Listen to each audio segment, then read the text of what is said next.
Ada story di balik ngopi. Assalamualaikum warahmatullahi wabarakatuh. Alhamdulillah jumpa lagi dengan Ada Story di balik ngopi. Asiknya ngopi sambil bincang tentang literasi. Bismillah. Alhamdulillah ini Pak C, matur suwun Pak C, ini senior kita ini. Sudah lama kenal dengan Pak C, sudah lama berjumpa, berbincang, bercerita macam-macam. Nah, ini sekarang kita pengen dengar ceritanya Pak C. Kok bisa Pak C ini, Pak C ini kan nama lengkapnya Pak Suwahya Tumijanta ya Pak C. Nah, ini rahasia di balik nama, nanti ceritanya panjang ini. Tapi kita pengen tahu ceritanya Pak C. Kok bisa berdekatan, berakrab dengan dunia buku. Itu ceritanya pripun itu Pak C? Kan Pak C ini kan alumni apa Fakultas Teknik Geologi. Teknik Geologi. Bayangkan nih teman-teman, dari Teknik Geologi jadi teknik percetakan buku, perbukuan. Gimana ceritanya Pak Cik? Bismillahirrahmanirrahim. Assalamualaikum warahmatullahi wabarakatuh. Waalaikumsalam warahmatullahi wabarakatuh. Izin memperkenalkan, saya nama lengkap Suwahya Tumijanta. Tumijanta disingkat TJ, TJ disingkat lagi jadi J. Pak C gitu ya? Karena sudah punya anak dipanggil Pak J. Alhamdulillah, jika ditanya untuk menceritakan tentang mengapa saya terlibat sebagai praktisi perbukuan dan penerbitan, saya akan memulainya dari tahun 1994. Wow, ya, ini saya narik mundur 30 tahun ke belakang. Itu awal ketemu dengan dunia buku itu? Enggak, diantaranya yang sangat memicu ya. Iya. Kalau masalah kecintaan pada buku ini saya kira sudah dididikkan oleh orang tua kami. Dulu bapak dan ibu itu ya guru ya, meskipun guru sekolah dasar begitu, tetapi bukan meskipun itu luar biasa. Tetapi bapak itu hampir selalu dari kantor tuh hampir selalu membawakan buku, apapun bentuk bukunya. Apakah buku fiksi, buku non-fiksi, buku cerita, buku serius. Pokoknya semua buku itu sengaja dihadirkan Bapak untuk bisa dibaca oleh anak-anaknya. Dari buku, kalau zaman tahun-tahun 1980-an itu ya, itu dulu yang terkenal ada buku Empat Sekawan itu. Enid Blyton. Enid Blyton. Enid Blyton, Nah itu memang sejak kecil saya suka membaca itu. Bahkan konon kata ibu saya ini sejak termasuk anak dari bapak dan ibu yang paling cepat bisa membaca dari usia tidak tahu 3 tahun apa berapa tahun begitu, saya sudah membaca. Dan hampir kalau diajak melakukan perjalanan itu, naik motor bertiga, saya, ibu sama bapak itu, katanya saya itu termasuk yang paling heboh itu. Semua yang bisa dibaca itu mesti dibaca keras-keras itu. Toko ABC atau apa, mungkin ada papan nama atau apa, itu selalu saya baca keras-keras. Termasuk hal yang ikut memacu kesukaan saya pada hal yang berbau tulisan itu adalah pada zaman kecil saya itu ada namanya cerita bergambar, tetapi ditampilkan dalam bentuk selembar kertas begitu, kemudian itu dibagi 50. Sampai 50? Iya, 50 angka, di angka 1, 2, 3, 4, 5, 6, 7, 8, 9. Yang terkenal pada waktu itu adalah gambar wayang dan namanya itu. Nomor 1 apa, 2 apa, 3 apa itu. Itu saya di kampung itu dulu terkenal bisa menghafal itu. Kalau nomornya ditutup itu dengan melihat tulisan di bawahnya dan gambar di atasnya itu nomor berapa itu. Ini 26, 28, 27. Ada cerita bergambar.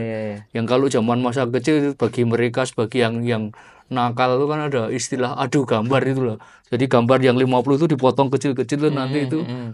Judi kecil-kecilan zaman kecil itu ada dulu itu kayak begitu itu. Nah itu saya itu bisa menghafal itu nomor-nomor itu karena saking semua itu mesti saya baca. Apalagi kalau cuma wayang-wayang, ini gambar wayang ini nomor berapa, Buto Cakil nomor berapa, Duryudono nomor berapa, Semar Gareng, Petro Bagong itu menduduki nomor berapa di apa gambar-gambar kecil itu, gambar cilik itu. Nah itu kemudian di perjalanan berikutnya sampai dengan tahun 94 itu adalah tahun ketika di dunia proses pembuatan hampir semua produk komunikasi visual, tulisan, buku, gambar itu situasinya sedang heboh lah pada waktu itu. Tahun 94 itu lagi panas-panasnya desktop publishing, yang kalau zaman segitu kekaguman kepada komputer sebagai salah satu alat untuk bisa memproduksi atau mewujudkan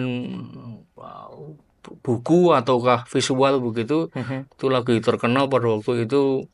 Ada karyanya Pak Bill Gates itu, Windows 311 itu perkembangan desktop publishing yang sangat signifikan sekali itu. Itu Pak C sudah kenal tahun 1994 tadi 94 ya? itu sudah muncul Windows 311 itu. Setelah sebelumnya pada waktu itu kita hanya mengenal disk operating system Ya, Lotus apa itu pakai yang DOS ya. pakai disket besar, disket kecil itu ketika ada perkembangan MOS dan perkembangan Windows 311 di mana kita bisa bekerja multitasking. Multitasking itu nanti ada beberapa program bisa ditampilkan setelah bergantian. Konsep maximize, minimize itu loh. Jadi habis ngerjakan hitungan, ngerjakan tulisan, ngerjakan gambar itu kan cepat sekali itu dengan maximize. Nah itu pada waktu itu saya sedang juga menempuh pendidikan di pesantren Hidayatullah Yogyakarta Tahun tahun 94 itu. 94 itu. Berarti yang di Balong ya Pak C ya? Di asrama Sagan pada waktu Oh, waktu itu Sagan ya Mas? Sagan, iya. Nah, di tempat itu kemudian kami juga diarahkan untuk memproduksi media-media dakwah lewat tulisan. Iya. Ini dipantik oleh produk dakwah tulisan dari pesantren Hidayatullah Surabaya yang lebih dulu ada. Ya, mereka mengeluarkan namanya Buletin Al-Qalam.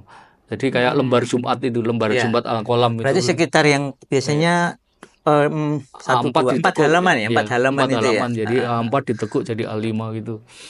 Apa namanya? Pada waktu itu memang sedang juga hangat-hangatnya di jalan dakwah ya. Jadi dakwah itu istilahnya harus dilakukan dengan segala macam cara gitu. Kalau di pesantren kami dulu dididikkan oleh para muassis, para murabi kami itu bisanya apa berkontribusi pokoknya itu. Bisanya menulis berkontribusi dakwah dengan cara menulis. Bisanya kemudian mencetak ya dengan mencetak. Begitulah. Nah, itu lembar Al-Qalam itu lembar Jumat Al-Qalam itu menjadi sangat inspiratif ya, karena itu bisa menjadi sarana dakwah. Bahkan tagline-nya pada waktu itu berdakwah tanpa ceramah. Karena pakai lembar Jumat Al-Qalam berdakwah tanpa ceramah. Nah, itu memotivasi. Pada waktu itu kalau di Jogja juga ada beberapa lembar Jumat yang lain seperti yang terkenal tuh Wa Islama pada waktu itu. Kemudian kalau dari teman-teman HTI ada belakangan ada Kafah itu ya. Tapi dulu sebelumnya apa yang namanya juga itu? Terkenal dan sampai sekarang masih ada itu yang dari Muhammadiyah itu ya. Apa itu? Lembar Jumat, Buletin Jumat Muhammadiyah.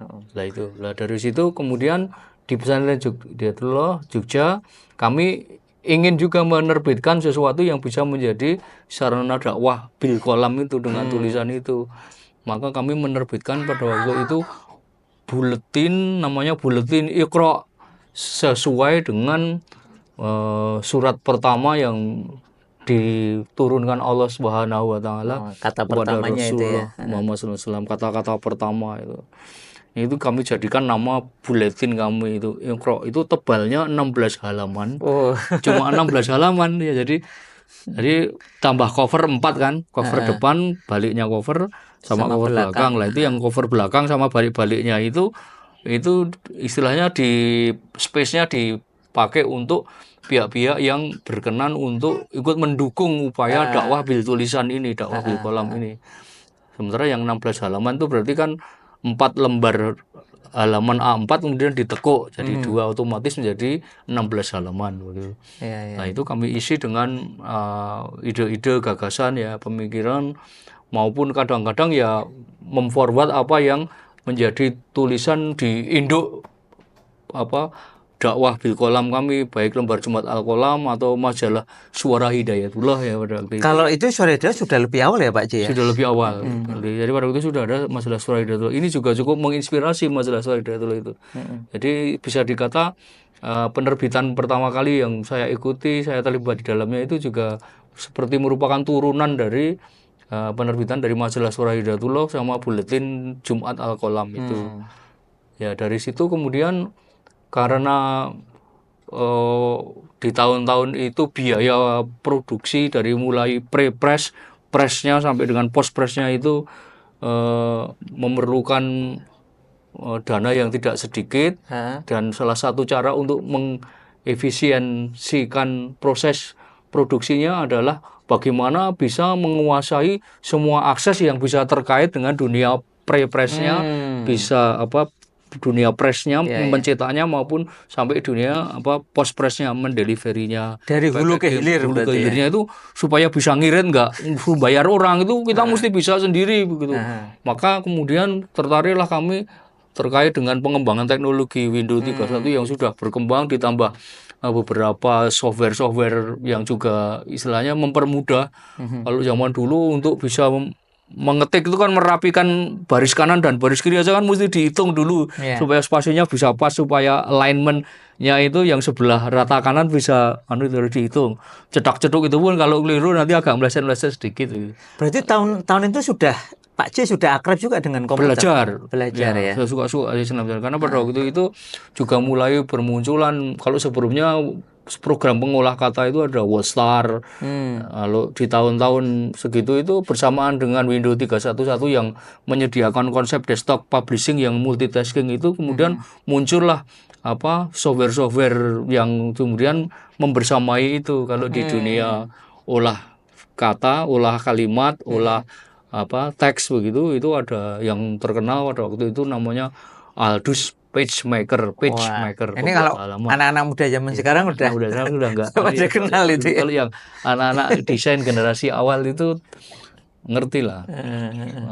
Terus kemudian untuk membuat gambar-gambarnya yang istilahnya yang vektor itulah, pada itu ada Macromedia Freehand, ada Corel Draw. Ini salah satu software yang legendaris juga ini.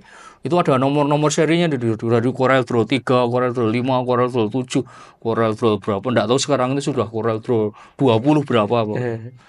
Nah, itu di kalangan kami para pecinta software kayak begitu, setiap kali ada update software, itu sudah rasanya rindu banget itu. Jadi dari Corel 3 mau menuju Corel 5 itu sudah berburu itu istilahnya. Itu mana toko-toko yang menyediakan atau toko komputer yang menyediakan penginstalannya gitu, meskipun nggak tahu tentang legalitasnya pada waktu itu ya, tapi karena itu sangat pada masa itu ya sangat membantu sekali untuk membuat cover, jadi bisa ngerti lah bagaimana font itu mesti dibikin, bisa dikonstrain, bisa diperpanjang, bisa ditekan, bisa ditarik, bisa dibesarkan, dikecilkan, bisa milih font, bisa diatur-atur komposisinya. Gitu. Itu program Corel Draw itu sangat menarik. Nah, jadi terus, Pak C dari tadi buletin Iqra tadi itu mencetak ya tiap bulan waktu itu. Terus kok bisa kemudian pindah ke mana yang tadi? Jadi percetakan itu gimana? Nah, itu otomatis ketika merasa sudah bisa sudah mengerti lah dikit-dikit lah itu bagaimana cara memproduksi sebuah produk cetakan lah, itu kan itu di waktu bersamaan kan ada pasar itu, artinya ada orang-orang lain yang juga kepengen menerbitkan buku tapi nggak ngerti caranya gitu. Nah itu maka istilahnya keterampilan ini ya agak dikomersilkan lah istilahnya. Itu jasa lah berarti istilahnya. Memang belum punya mesin cetak ya, belum, karena mesin cetak itu infrastruktur yang harganya cukup mahal begitu. Tapi di tahun itu 94 itu kemudian seiring dengan perjalanan waktu kami bisa menjadi semakin familiar untuk menghasilkan hampir semua jenis produk cetak yang berbasis kertas dan didesain mempergunakan software tersebut begitu loh. Kalau olah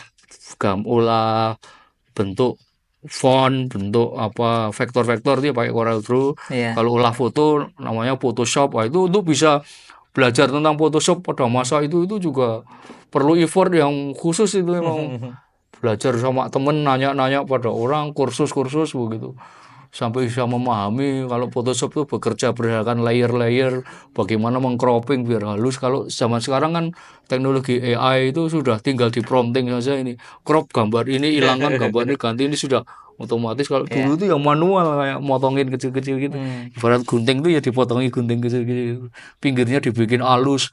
Dulu paling stres tuh kalau harus ngeroping rambut itu. Karena biasanya kalau nggak Iya. pinter tuh kan corongot-corongot itu loh kan biasanya.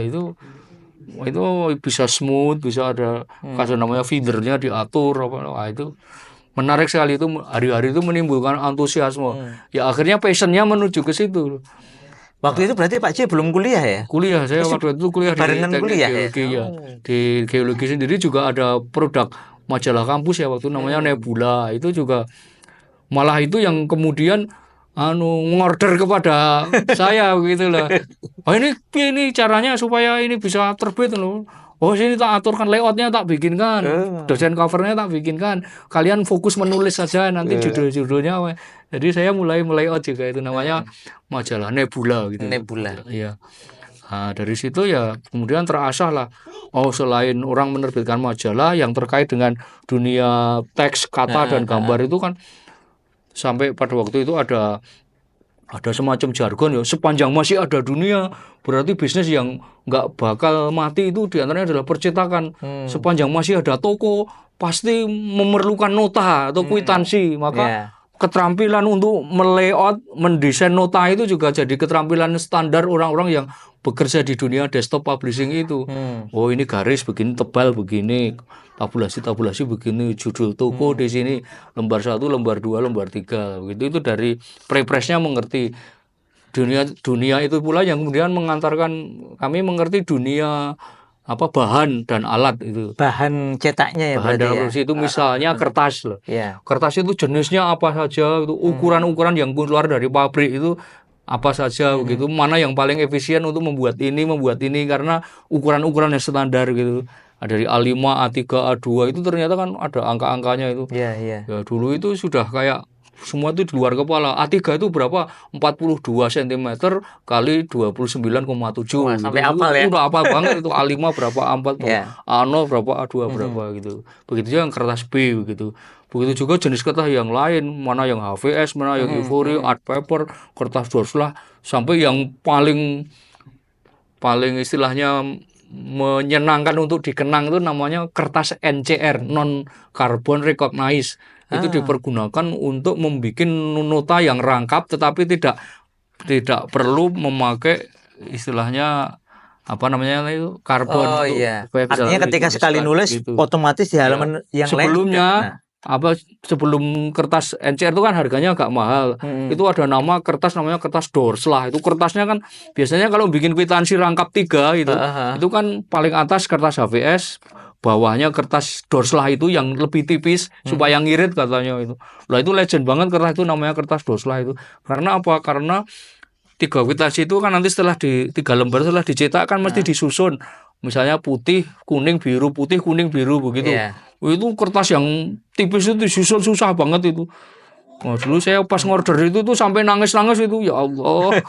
Ini dalam rangka ikhtiar mandiri bekerja kepengen dapat jalan rezeki dari dunia percetakan nyusun enggak jadi mawul itu loh ya. Itu kertas dorslah itu kalau pelaku percetakan lama itu pasti ingat nostalgia itu. Iya. Oh, itu mengasihkan sekali ya. Sampai kemudian muncullah kertas NCR yang disusun lebih mudah dan nggak perlu nyisipi kertas karbon itu sudah langsung tembus lah. Itu pula pengetahuan tentang kertas itu yang kemudian sangat bermanfaat kelak ya. Sampai sekarang di belakang hari ini untuk memahami bagaimana karakter-karakter yang harus disiapkan untuk bekerja dengan bahan-bahan dan alat tertentu, kertas tertentu ini membutuhkan karakter spesifikasi begini di dunia prepressnya gitu loh. Jadi di dunia prepressnya itu jadi nggak sembarang kemudian semua yang di dunia perpres itu ketika dikenakan pada kertas tertentu begitu itu Iya, iya. kemudian sesuai dengan yang diinginkan gitu loh. Padahal konsep desktop publishing itu kan yang sampai sekarang itu saya masih senang dan saya juga masih tetap dijadikan pakem dunia desktop publishing itu adalah WYSIWYG gitu ya. Waduh, apa lagi WYSIWYG tuh, itu Pak? what you see is what you get. What you Oh, see is what you get. what you see, What you see is what you get. Jadi what kalau you di get. layar kita lihat ada kayak begini, Hah? ada begini. Nanti itu mestinya di kertas itu juga Persis. apa yang Anda lihat di layar itu mestinya itu nanti di kertas juga munculnya kayak begitu. Maka ini nggak sembarangan misalnya kalau misalnya di layar itu muncul belum lagi namanya nanti kalibrasi monitor dengan kalibrasi cetakan ya. Iya. Warna monitor kan warna cahaya, warna cetakan gitu, warna tube. Belum tentu sama ya warna material berarti itu ya? belum tentu sama. Nah, bagaimana supaya konsep what you see what you get itu benar-benar manifest dalam produk-produk yang dihasilkan itu nanti pengetahuan tentang serat kertas, pengetahuan tentang seberapa tebal tipisnya sudut jatuhnya, ada istilahnya dot per in-nya, DPI, LPI itu menjadi keasikan-keasikan baru yang hasilnya makin istilahnya itu makin melibatkan diri terlalu jauh makin tersesat selalu jauh dalam dunia penerbitan dan percetakan ini. Loh, Pak J sendiri waktu memutuskan untuk bikin percetakan, namanya memang langsung mukom, Pak J. Itu atau enggak? Bener-bener pribadi kok bergerak di Pada situ? waktu itu yang karena juga sudah istilahnya merasa bisa mengerjakan hal yang bisa dikomersilkan itu, kemudian ada sumber daya yang juga bisa menemani saya, ya ada adik saya kalau dia memang jurusannya malah justru jurusan itu di Oh, Institut Seni Indonesia ISI, dia memang seniman. adik kandungnya Pak J ya? Adik saya, adik kandung itu dia memang di Diskomfis desain komunikasi visual. Kemudian ada teman santri juga di Hidayatullah yang sampai sekarang juga masih menemani saya, Pak Zulkarnain itu. Nah, itu yang dia juga ikut memanajemen lah nanti dalam proses perjalanan berikutnya itu.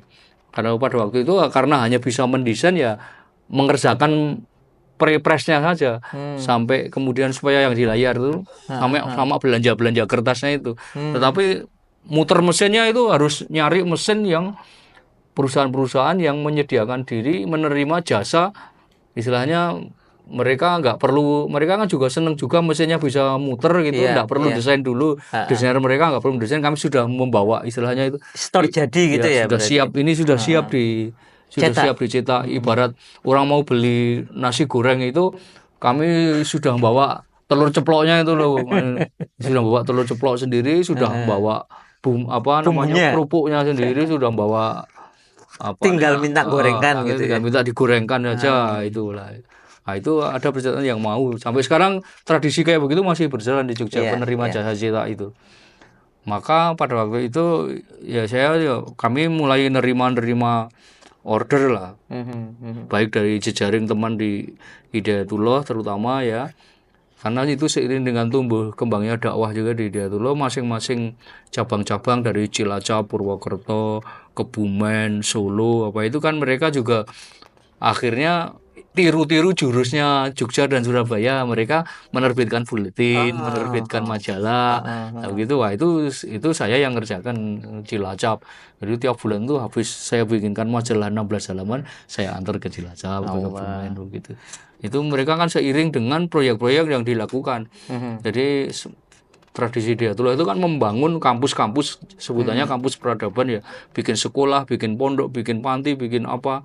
Lah itu kan pasti membutuhkan media komunikasi ya istilahnya itu. Media markomnya lah, marketing komunikasinya lah. Itu yang sarana yang dirasa paling efektif itu ya menyampaikan report, laporan dalam bentuk tulisan-tulisan, apakah itu ya berbentuk kajian-kajian motivasi supaya engagement-nya itu tetap terjaga, bonding-nya tetap terjaga antara para petugas di pondok dengan simpatisan donatur maupun laporan-laporan bulanan. Laporan penerimaan donatur, pengalokasian itu selalu muncul di kira-kira 2-3 halaman paling belakang gitu. Penerimaan bulan ini, penggunaan bulan ini, nah itu saya rutin mengerjakan yang itu. Sampai kemudian pada waktu itu tahun 2004 ya ini beranjak 10 tahun berikutnya ya 2004 itu ini pengaturan Allah ya di majalah Suara Hidayatullah yang menjadi andalan kami yang skala nasional itu ada kekosongan posisi desain komunikasi visualnya. Jadi petugas desainnya itu berpindah kerjaan ke Jakarta, jadi lowong gitu lah. Lah saya sebagai kader santri di Hidayatullah ya Pak C masuk. ya siapa ini petugas yang, karena ini kan majalah ideologis ini. Iya, iya. Istilahnya pada waktu itu memang yang ngerjain itu ya istilahnya nggak cukup yang memiliki keterampilan belaka begitu, tapi juga diharapkan adalah juga kader-kader gitu ya. Ini siapa kader yang juga bisa memiliki kapasitas mengerjakan hal teknis begitu. Saya dipanggil waktu bosnya Pak Haryono itu. Oh, Pak Har Surabaya ya. Ya dipanggil. 2004 Pak C gabung ke Suara Hidayatullah. Iya. Jadi saya mulai masuk ke circle manajemen Hidayatullah itu tahun 94. Itu bulan September ya. 94 apa 2004? 2004. Pada waktu itu pimpinan redaksinya adalah Mas Saiful Hamiwanto. Ini sebelumnya adalah Wisnu Pramudia alias Babe gitu itu. Ya saya mulai menjadi lebih terlibat, semakin tersesat semakin dalam itu dalam dunia percetakan dan penerbitan itu karena skalanya ini menjadi lebih gede kan, istilahnya menjadi majalah nasional dikerjakan dalam sebuah tim yang lebih lengkap begitu, dari para wartawan, para editor, para redaktur pelaksana, para penanggung jawab rubrik begitu. Terus kemudian dalam deadline yang ketat begitu. Terus ditambah lagi dilakukan dengan mesin-mesin yang lebih modern dari yang sebelumnya saya ketahui begitu. Jadi dari situ saya berkenalan dengan mesin engine-nya Jawa Post Group itu seperti apa. Saya berkenalan dengan mesin sheet yang secara prinsip kerja itu sama dengan yang saya ketahui di Jogja, tapi scale-nya lebih gede. Jadi misalnya kalau di Jogja itu cuma ukuran segini ibaratnya. Kalau yang saya kemudian ketahui di Jawa Post Group itu bisa ukurannya 5 kali, 6 kali ini begitu. Begitu pula dalam hal speed atau kecepatan memproduksinya gitu. Yang saya sampai sekarang sebenarnya juga masih terpelongo-pelongo terhadap itu ada namanya mesin itu yang pakai mesin web atau mesin koran itu loh. Jadi perbandingannya itu ya, kalau mesin yang sheet yang jalannya itu seret diangkat, disedot, dilontarkan itu paling pol kecepatannya itu 13.000 lontaran atau 13.000 hit per hour per jam gitu. Tapi kalau mesin web itu pakai kertas gulungan itu. Jadi kertasnya itu gulungan itu, jadi nggak terputus. Itu maka dia itu berputar dengan cepat sekali. Karena untuk koran ya bisa itu untuk koran itu kecepatannya bisa 60.000 per jam gitu. Jadi kita bisa memaklumi kalau koran itu dengan kertas segede itu dalam waktu semalam itu sudah bisa punya oplah 100.000, ini memang masuk akal. Saya awalnya tuh bingung kok bisa ya memproduksi secepat itu, dan ketika saya lihat sendiri, saya berinteraksi ketika terlibat di majalah Hidayatullah dan kemudian berkenalan dengan Jawa Post Group itu karena waktu itu outsourcing kan, kita nyetanya ke sana. Nah, saya belajar banyak dari situ, tambah lah saya di dunia penerbitan dan percetakan itu passion saya, kecintaan saya itu, saya menjadi lebih tergila-gila lagi karena saya juga berkenalan dengan dunia prepress mereka yang pasti lebih modern. Jadi mesin-mesin yang terintegrasi dengan prepressnya, teknologi-teknologi terbaru dari Jerman, dari Jepang apa itu, saya belajar banyak dari situ gitu. Itu Pak C berarti 2004 sampai tahun berapa itu di Suara Hidayatullah itu? Sampai sekitar 2000 di Surabaya 7 tahun, di Jakarta 10 tahun. Jadi harus sampai pindah ya dari Jogja ke Surabaya? Saya dulu itu dalam sebulan itu setidaknya sepekan sampai 10 hari itu ada di Surabaya atau Jakarta. Jadi saya memang kehilangan banyak waktu berharga dengan anak itu. Oh, itu waktu sudah nikah ya, 2004 sudah nikah ya. Itu.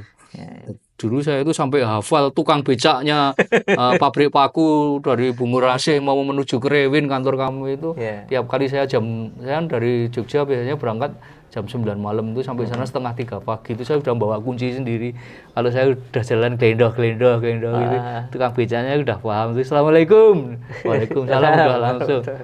diantarkan ke ke kantor ke Hidayat kantor. itu ya. Ya, sampai kemudian di 2000 awalnya juga nama bekerja yang lebih intensif dengan tenggat waktu, deadline yang sangat ketat, dan istilahnya beban kerja yang berat itu kan ya banyak godaan lah istilahnya itu. Tambah ninggal anak apa itu kadang ya kepikiran, alah aku itu dulu kuliah ya orang kayak begini begitu, terus kecintaannya sekarang kok di dunia buku dan di dunia mencetak itu banyak ninggal anak, itu ya sempat kepikiran, wah passionnya mulai goyah itu lah. Nah, terus katanya ini gua dakwah dengan kata-kata ini apa dakwah bener apa enggak, kadang-kadang juga nanya gitu. Maksudnya dakwah itu kan juga mengajak membaikkan orang tua, membaikkan keluarga, membaikkan masyarakat gitu. Itu pada waktu itu ya panggilan diri sebagai santri itu ya menggejolak apa bener memang kemudian dakwah lewat media ini memang harus terus dipertahankan.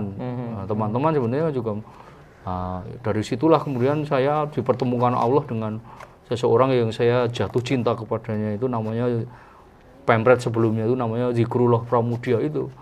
Jadi beliau pada waktu saya kan tukang layoutnya pada waktu itu saya sudah beralih pada waktu itu tuh dari Aldus PageMaker menjadi Adobe PageMaker, saya masih ingat. Pakai Photoshopnya juga sudah lebih baru lagi, tapi saya sudah mulai bekerja karena harus lebih sistemik kan. Saya mulai mendeskripsikan dan bagaimana caranya pekerjaan bisa saya lakukan dengan lebih cepat, lebih efisien, dan kesalahannya minimal gitu. Ya prinsip WYSIWYG itu tadi itu mesti bagaimana memang betul-betul bisa mewujud begitu dan membantu manajemen supaya terjadi proses efisiensi gitu. Jadi jangan sampai ada waktu yang ruang, jangan sampai ada strategi-strategi yang bisa diterapkan begitu, tapi karena istilahnya barrier tertentu begitu itu tidak jadi kita terapkan, maka kita terapkan.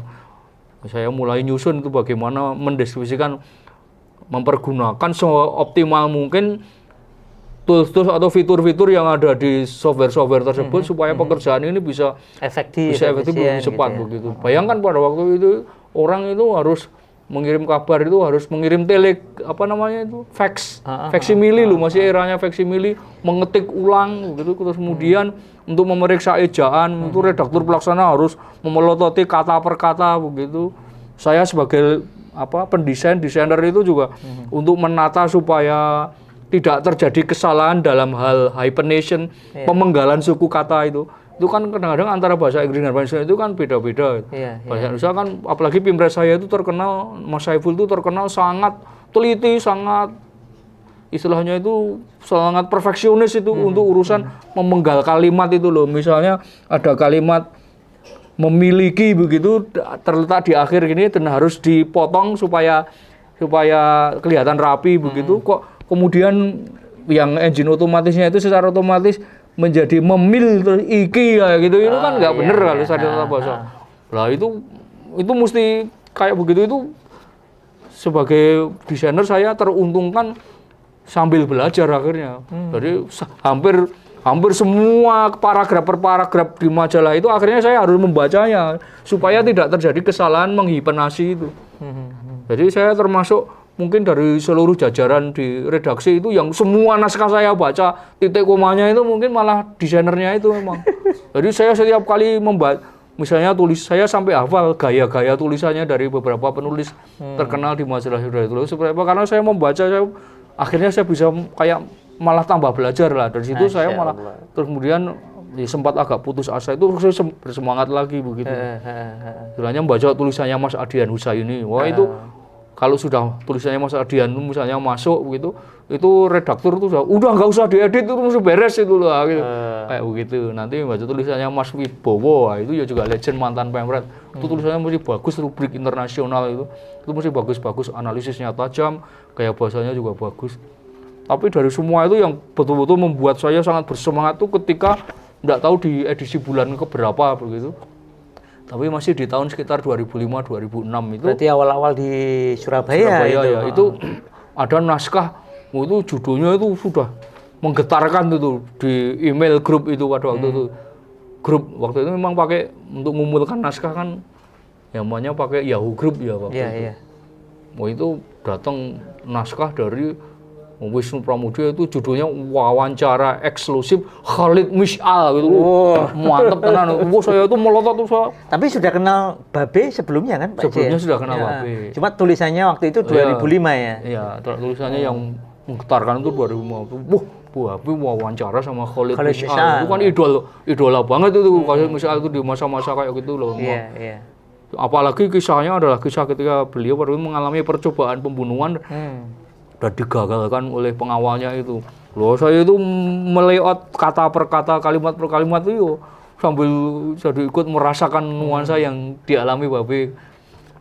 Kayak depth investigatif itu, untuk bisa bertemu itu mesti menuju ke satu tempat dulu, matanya ditutup dulu, terus kemudian masukkan mobil muter-muter dulu. Itu saya itu berarti terbitnya tahun 2005, Pak C?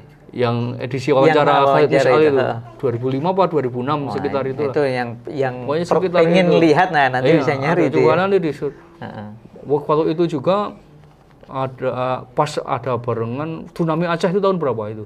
Bulan Desember 2004 berapa tsunami Aceh? 2006. Itu juga termasuk cerita 2004 yang selain itu juga sangat menginspirasi, itu juga menambah respek saya pada apa yang dikerjakan oleh teman-teman di Surah Hidayatullah ini. Jadi pada waktu terjadi tsunami Aceh itu, pemimpin umum Maja Hidayatullah Pak Haryono itu tadi, itu kemudian sampai berangkat ke sana beliau bukan sekedar berangkat ke sana, tapi kemudian melakukan sebuah pekerjaan community development yang lebih sistematis begitu, lebih sustain begitu, membuat tim, mengkoordinasikan hampir semua tim dari mulai logistik, tenaga-tenaga sampai ke recovery-nya itu kayak di Surah Hidayatullah itu kayak ditinggalkan begitu, tapi tetap dipantau dari jauh.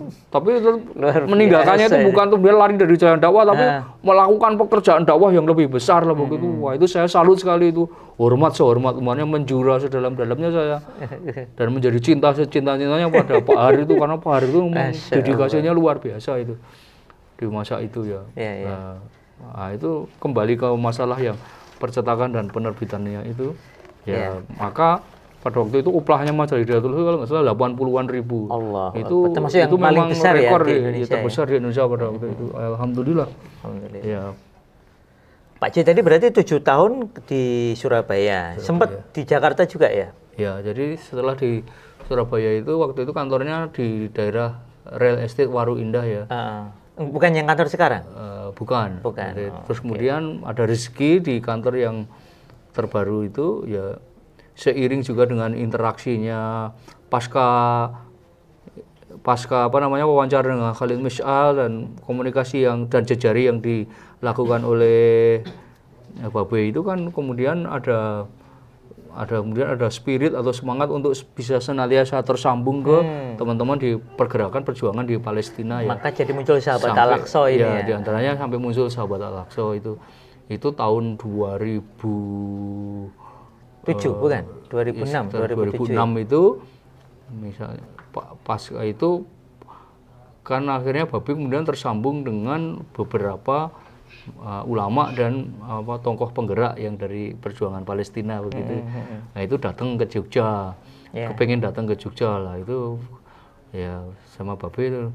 Ini Jogja ini mau ada tamu dari Hamas ini. Ini dibikin acara di mana itu?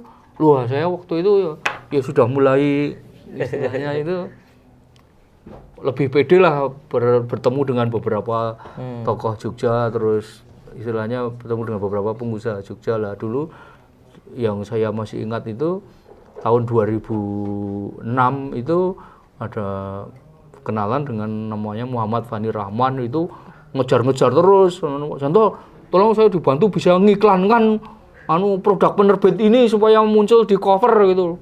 Wah, itu penerbit apa maksudnya? Proyumedia. Namanya Proyumedia. Proyumedia kan 2003 itu. Tapi Janto segitu itu selalu nanya-nanya terus, ini gimana bisa ngiklan, katanya ini setelah ngiklan di sini serapannya bagus, dan memang pada tahun-tahun segitu itu iklan lewat media majalah kayak gini itu efektif sekali. Itu maksudnya minta tolong masuk supaya bisa iklan gitu. Di Suara Hidayatullah. Tapi saya kasih tahu ya, wahyu sewu ya bah aku ini itu sudah antri 18 bulan ya bilang gitu. Wah, tenane bilang begitu. Wah, beneran itu. Jadi untuk bisa masang di iklan di sini itu harus pesen dulu 18 bulan sebelumnya gitu. Nah itu akhirnya setelah berkenalan dengan Abah dan tahu-tahu juga kayak begitu, saya tahu ada sebuah buku itu namanya Palestine Emang gue pikirin. Ya itu bukan Sofwan EGP ya, Al-Banna itu bukan ya. emang gue pikirin, bukan itu bacanya Palestine emang gue pikirin gitu, emang mau gue pikirin gitu. Nah itu saya ingat itu, wah ini aja be, ini jauh kalian aku ini ada Palestine emang gue pikirin, orang-orang mau serius. Akhirnya dibawa ke situ, tapi zaman-zaman segitu pihak-pihak yang boleh mendatangkan tamu-tamu dari Palestina itu kan dalam tanda petik itu dihegemoni oleh pihak-pihak tertentu itu memang. Ya ini semua orang udah tahu lah. Artinya kalau ada tamu dari Palestina itu mesti diverifikasi dulu itu siapa tamunya, siapa yang bawa, siapa yang apa itu. Loh kok Pak J bisa kenalan sama Abah itu karena Joko Karyan atau karena tadi penerbitan tadi ya? Ya penerbitan juga. Ya, itu kan juga. Loh Pak J berarti sudah nyetak waktu itu? Tahun ini kembali sambil saya bekerja di Majalah Surah Hidayatullah itu tahun 2006 ya. Akhirnya saya dengan menyusun sebuah proposal analisa kelayakan usaha yang cukup singkat gitu. Istilahnya ada proyeksi cash flow kalau saya punya mesin ini, kalau ini beli mesin kayak begini usianya sekian itu nanti akan bisa kembali BEP-nya sekian, ROI-nya sekian, kill cost-nya sekian. Itu saya dipertemukan dengan seorang musin ini, orang yang sangat baik. Saya jadikan mentor saya, namanya Pak Heru Setiawan itu. Beliau adalah ketua PHRI, Perhimpunan Hotel dan Restoran Indonesia untuk wilayah Jawa Tengah. Nah, saya kenal beliau dan kemudian beberapa kali berkomunikasi ya, saya dengan tak beranikan gitu nyusun proposal bisnis singkat itu. Cuma 3 lembar kertas itu pada waktu itu. Tapi setelah ketemu beberapa kali saya menceritakan apa yang sudah saya alami di dunia ini kayak begini. Saya sebelumnya itu berbisnis apa saja begitu. Termasuk saya ceritakan ya, tapi saya memang masih belajar nih Pak, dan lebih banyak gagalnya saya ini. Saya ceritakan rentetan kegagalan saya ini dari mulai istilahnya beternak ayam saya gagal, beternak bebek saya juga gagal, jualan sembako belum berhasil apa itu. Istilahnya banyak kegagalan itu yang saya ceritakan di depan Pak Heru gitu, ditambah proposal bisnis saya yang 3 lembar itu. Nah, rupanya konon begitu belakangan saya mengerti Pak Heru itu, wah saya malah mau Mas kalau bekerja sama dengan orang yang sudah beberapa kali gagal itu. Akhirnya mestinya dia dapat banyak pelajaran mengapa gagal gitu. Akhirnya proposal bisnis saya dikabulkan pada waktu itu.